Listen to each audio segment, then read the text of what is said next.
Thank you, Livia, and tēnā koutou katoa. It's just so wonderful to be here, looking out at this wonderful Hauraki Gulf, and to be able to talk to people, who are, I think, we're all passionate about this place and the need to protect it. So I'm starting off with quite a dry topic, which is really saying, well, if we want to protect the Gulf, then what are the kind of tools in the toolbox? What are the legal mechanisms that we could use to actually provide protection for various parts of the Gulf? So I'm just going to take you through them and really to give you a sense when you have your discussion of what's at your disposal. There's a variety of tools available, and these are the main ones which I've listed up in this table, and I'm just going to take you quickly through them and really explain what they have to offer and sort of what the differences are. I think most people are pretty familiar with the concept of marine reserves. It's pretty old legislation, 1971, and the focus, of course, was on scientific study, but really at the essence it was to preserve parts of the marine environment, and you notice it's not only marine life, but it's scenery and natural features, and really preserve them in the, like they say in the Act, the state of nature, which I think is quite cool. But so it's talking about protection, preservation, and maintaining those areas really as unimpacted as possible. The Act makes it clear that there should be public access to these areas and also access for scientific research. And generally that they are no take, but it is possible, in fact, to authorise limited harvest, so long as it doesn't impact on that first bullet, which is actually you're protecting those places in their original state. And it's like a permanent kind of protection. It's not something that you might take off in a couple of years. So that's often seen as sort of the gold standard of marine protection, pretty much no take, and pretty permanent type of protection. But it's not the only tool in the toolbox. There's lots of other ways of achieving protection. The second tool that has been used is under the Fisheries Act. So these are called sustainability measures. And they have a completely different purpose, and I think this is important because when you're using a tool, it has to really be for the purpose of the legislation. So this is more about the utilisation of fisheries, but making sure that that utilisation is sustainable and that you're maintaining the fish stocks and that you're also managing the impacts of fishing on the marine environment. So where you're looking at marine protection to manage the impacts of fishing, then these tools are available. That they include a wide range of things, but they can include spatial exclusions of fishing or fishing methods. They can be reviewed at any time, really, by the minister, so they're not as, if you like, permanent as a marine protection. So some examples where this tool's been used, and there's a couple that have been in place for quite a long time, one in Separation Point in Tasman Bay, and one up the top of the North Cape. And both of these exclusion zones were used to protect very biodiverse and intricate bryozoan beds and all the associated life from the impacts of bottom impacting fishing methods, trawling, Danish seining and scallop dredging. So that's, if you like, a well-established tool for that kind of purpose. The third sort of area where there are tools is in the Resource Management Act. And this has, until quite recently, been largely overlooked. That act is more about sustainable management, but it has a very clear direction, both in the Act and the Coastal Policy Statement, that part of that includes protecting Indigenous biodiversity and natural character. And so that can include spatial protection, and that spatial protection can exclude fishing. Now this is a legal issue that's actually been argued through the courts, and the current situation is that it can exclude fishing, but we're waiting for a final decision on that point. So that protection, a spatial area, could be changed through a plan change to the plan. But an example of where this is being used is in the Bay of Plenty in the Motiti Natural Environment Area. And so the Environment Court has confirmed 3 areas, and you can see them sort of circled in red. And in those areas, activities that damage, destroy or remove flora or fauna, so that includes fishing, are prohibited. So that's a tool. And I think it's really interesting if you think about using the regional coastal plan as a way of protecting areas in the Hauraki Gulf. I think Environment Waikato is currently reviewing their plan, so it's perfect timing. And it would also be possible, in fact, to have a joint plan. So Auckland Council and Environment Waikato could actually work together, and they could prepare one plan for the Hauraki Gulf that would include a suite of protective measures, including spatial exclusions.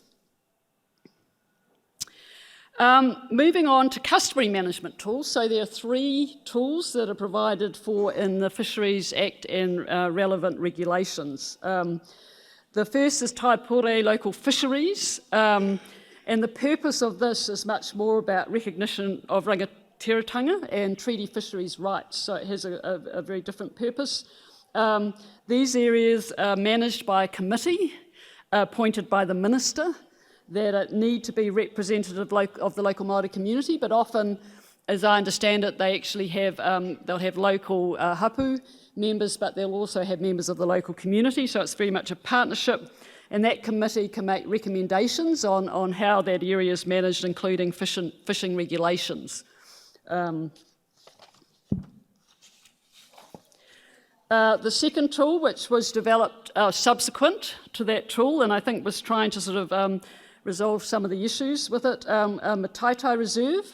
So these are, instead of a committee managing the area, it's a single kaitiaki who manages the area and who can make bylaws to manage fishing, but they have to be approved by the minister, so there's still a tick-off, and normally these commercial fishing is not permitted, so this is more managing recreational and customary fishing in those areas.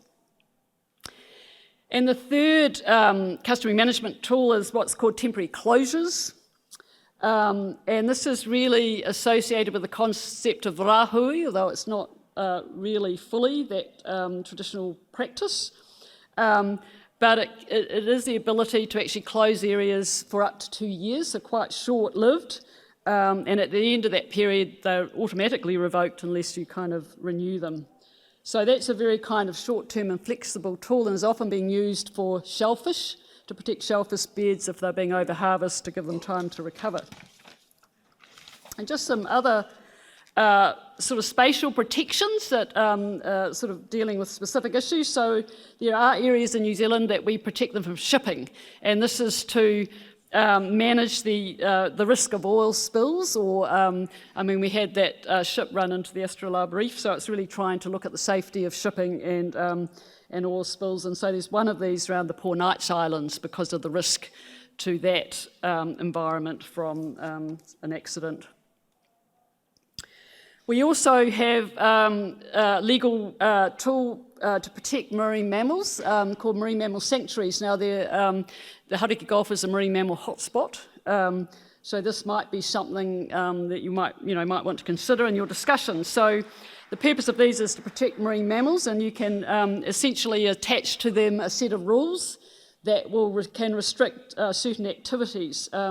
And these are mainly being used to restrict both fishing activities like trawling and set netting that might endanger dolphins, and I've shown you here the one off the west coast of the North Island, which has been put in place to protect Maui's dolphins, but it also deals with things like seismic testing that may interfere with marine mammals. And there's a lot. We now have a lot of these around the coast, primarily to protect Maui's and Hector's dolphins. Now so they're the main tools, I think, in the toolbox, but there are some other things to consider. One is that it has not been unknown for government to actually legislate specifically for a network of protected areas in a particular place. And there's 2 recent examples, one in Fiordland, but the most recent is off Kaikoura. And in those examples, the government passed a bill through Parliament, and that created both marine protected areas. It changed the regional coastal plans directly of councils to put in provisions. It created marine mammal sanctuaries of Kaikoura. They created a whale sanctuary and I think a New Zealand fur seal sanctuary, and it created also Mataitai and Taupure. So it would be possible to come up with a package, if you like, of protective measures for the Hauraki Gulf, and then actually pass that through special legislation. And if you were using special legislation, of course, you could create a new tool if you needed to, and I'll get on to that. The second matter I wanted to talk about was the cable exclusion areas, because this often comes up in discussions about the Hauraki Gulf.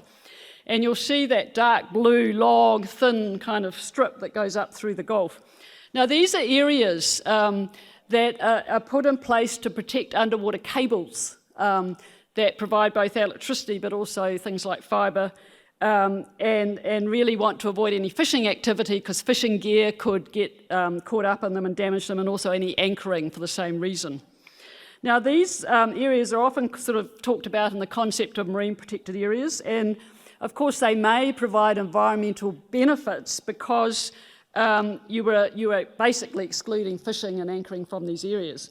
But I think the issue is their placement and design is associated with cables, and if you were to, in fact, put in place a marine protected area, I would argue you wouldn't have that kind of shape because you've got all that edge effect, you've got a thin strip over largely flat seabed, so the fish are sort of swimming through. So although it can provide some benefits, and actually in the Sea Change project, which I'll get on to, we looked at connecting up marine protected areas to it. I think one needs to think about actually what environmental benefits, given its shape and location, it provides. And the third bullet I've got there is new MPA legislation. Now, there's been a lot of talk and initiatives over the years by government to actually reform the Marine Reserves Act and put in something that's more fit for purpose. The most recent iteration of that, I think, was about 2013 or 14. And you may recall that proposed a recreational fishing park for the Hauraki Gulf, and I think it also provided for a couple of main categories of marine reserves. One, no take, similar to a marine reserve, and another one, a benthic protection area. So it may be that there will be new legislation that could provide new tools. Right, I'll just... so those are the kind of tools in the toolbox. So what's the current situation in the Gulf and related to them? So the current marine reserves, so there's 6, they're tiny. I think it's really interesting. I was looking at this when I was putting it together, and I thought, here's the Hauraki Gulf Marine Park, and there's these tiny little pocket handkerchiefs. They really are small, less than 1% currently. So that's the current kind of situation in terms of marine reserves. There are lots and lots of spatial fishing restrictions in the Gulf. A complex web that has been built up historically.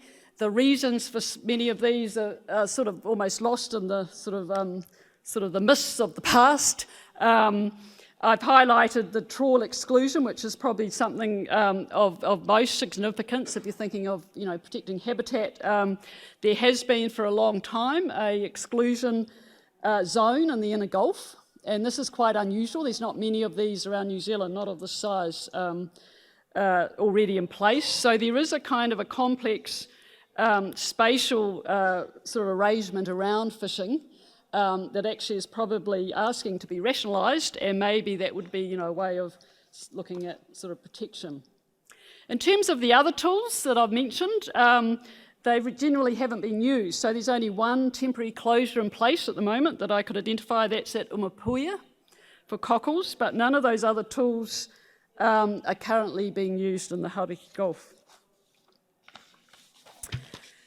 So I'm just going to briefly finish off and just run over what the proposals were in the Sea Change Taitemu Te Pāri plan on this topic, just so you can keep that in your minds. So the plan identified 13 new marine protected areas for the Hauraki Gulf Marine Park, plus extending the two of the existing marine reserves, so that's the one at Hahei and Lee, because the science that we heard indicated that they weren't big enough, in fact, to preserve those populations, particularly of the likes of crayfish. For 6 of those, there are 2 options. We were unable to reach consensus on those, and I think that was largely a result of we ran out of time. I personally was confident we would have got there a bit more time. But anyway, so for 6 of those, you'll see in the plan, and you can see up there, there were 2 options put forward. The proposals are not fully comprehensive, and we were very aware of that. There were notable gaps, particularly for Waiheke Island and Aotea Great Barrier Island. But we saw it as a good start. So this isn't the end of the story. It's kind of the beginning. It's a good, solid basis. And the plan also sets out a set of design and management principles. And I wanted to just read some of these out because I think we had a vision, the stakeholder working group, of what marine protection would look like in the Gulf. So it was a bit more nuanced than it might have appeared. So when it talked about how these things would be sort of designed, so it talked about mana whenua, local communities and stakeholders will take a leading role in the implementation of the plan in this area through a co-design process. And there needs to be early engagement with the adjacent landowners to the proposed MPAs. Adverse impacts on the commercial fishing sector of creating the areas need to be addressed. So we had a lot of discussion about how you manage the impacts of fishing, and that's really important because if you just displace fishing elsewhere, you actually increase the pressure on those areas and you may actually be creating more problems than you're solving. Co-governance and co-management of protected areas will be put in place once they are established. So we had seeing this much more inclusive, and particularly with iwi and mana whenua being, really being in the driving seat in terms of management. There will be provision for customary take in protected areas, but subject to some considerations I'll talk about in a minute. A 25 generational review will be undertaken. So the feeling was that this should be a generational network, and we should review it after 25 years, see if it's performing or if it needs to be adjusted. Some of the proposals have 2 options where we couldn't reach consensus, and when there are 2 options, we expect the local community to be fully engaged and with a sufficient level of support. The establishment of all MPAs will be subject to engagement with and gain a sufficient level of support from the local community. So it was envisaged that these areas, would go out and talk to the local community and that there would have to be support for them to go ahead. In terms of customary take, so the presumption is that can occur, but it would be managed by kaitiaki carefully and with discretion to make sure the really purpose of those areas was protected. So what was the impact when one's talking about coverage? Because I see that 20% and clearly people talking about 30%. So where did the sea change Taitimu Te Pāri proposals get us? So the Type 1 MPAs, and there's 2 figures here because it depended on the 2 options that were proposed for those 6, which changes the amount. But it's 400 to 600 square kilometres in Type 1 protection. I mean, that's very, very considerable. That's a big area. For the entire Hauraki Gulf, it would increase it, between 3.5% and 4.5% from 0.3, so quite a significant increase. The Type 2s, which were benthic protection areas, much greater areas, and that would increase the coverage to 20 to 21%. And if you add them together, you're into basically 24 to 26, 27%. So these were quite significant proposals. And of the kind of level, I think, that's been discussed. But that wasn't all in terms of really marine protected areas that was proposed. There are 2 other elements I think are important. Ahu moana. So this was a new concept. When we developed the plan, we kind of consciously said, well, we're aware of the legal kind of tools and requirements, but we want to be creative here and think outside the square. And this is one of the proposals that came out of that mana whenua and local communities come together to manage inshore coastal areas. And this was in response to a lot of evidence we heard about shellfish beds being overfished, and they were collapsing and closing, and they'd open and then they'd be overfished, so there wasn't good management. Reefs being stripped, at low water, And really, it wasn't something that MPI, you know, with its office now at the airport, but, you know, was able to really adequately manage. And you need people on the ground that can bring together that Mātauranga Māori and local knowledge and actually have a responsive management. There isn't a legal tool that's called Ahu Moana. There isn't currently a legal framework for this, and in fact the approach probably needs some more in-depth thought to work it up in more detail, but certainly a really interesting, you know, approach we thought to managing the area. And the third element of the sea change plan that's directly relevant to this discussion was the phased withdrawal of benthic damaging fishing methods from the Hauraki Gulf. So we were very aware that dredging, trawling and Danish seining all drag gear along the seabed, and it's potentially damaging for habitat, particularly things like mussel beds, horse mussel beds, bryozonas, sponges, so anything that's sort of sticking up from the bottom can get damaged by these methods, and that if we wanted to restore that habitat, we needed to withdraw those fishing methods, and so we talked about how we might do that, how we would phase it, how we'd need to transition the fishing sector into a higher value fishing method that would cause less damage, and such as long lining and other methods, potting. So that was the third proposal, and those lines sort of relate to that phasing out. So just to conclude, because I'm sure I've overused my space. So those are the tools. Here I put key decision maker, because if you're thinking of using a tool, you want to know who you're going to go and need to have to bail up and say, we want you to do X. You're talking about central government ministers, but you're also talking about councils. You know, Auckland Council, Waikato Regional Council, I don't know if the councillors are in the room, you know, what's the appetite there to take some action? Mana whenua to take the lead on, particularly on customary management tools, etc. So just to wrap up, there's actually a lot of tools that can be used if you're feeling, if you want to sort of look outside the square.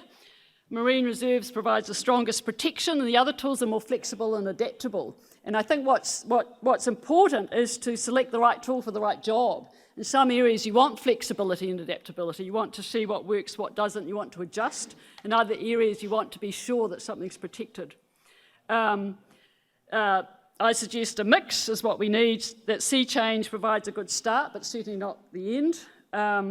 And I would say that those proposals were agreed by consensus by mana whenua and stakeholders, and that wasn't an easy thing to achieve. We had some very, very hard conversations about MPAs, and so, you know, where you've got people agreeing, you know, I would suggest you've got a good sort of basis to move forward. So thank you so much.